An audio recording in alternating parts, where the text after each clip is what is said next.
சொல் பகுதி 5. பகுதி 5ல நம்ம வினையாளனையும் பெயர் பத்தி பார்க்க போறோம். ஒரு வினைமுற்று பெயரின் தன்மையை அடைந்து வேற்றுமை உருபு ஏற்றும் ஏற்காமலும் வேறொரு பயனிலையை கொண்டு முடிவது வினையாளனையும் பெயராகும். இது 3 இடங்களிலும் 3 காலங்களிலும் வரும். இப்போ எடுத்துக்காட்டு பாருங்க. பரிசு பெற்றானை பாராட்டினர். வந்தவர் அவர்தான். பொறுத்தார் பூமி ஆழ்வார். இந்த பெற்றானை, வந்தவர், பொறுத்தார் இதெல்லாம் வந்துட்டு வினையாளனையும் பெயராகும்.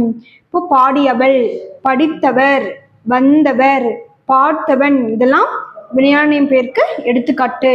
இப்போ வினைமுற்றிலிருந்து எப்படி வினையாளனையும் பெயரா மாத்தலாம் அப்படின்றத பத்தி பார்ப்போம்.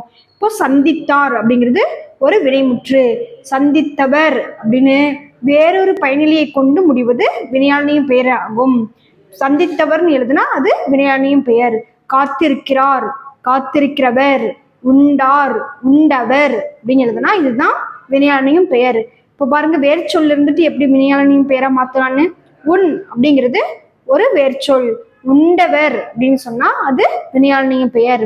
இந்த உண்டு அப்படிங்கிற வினையச்சம் வினையாளனையும் பெயரை எப்படி மாறும்னா உண்டவர் அப்படின்னு மாறும்.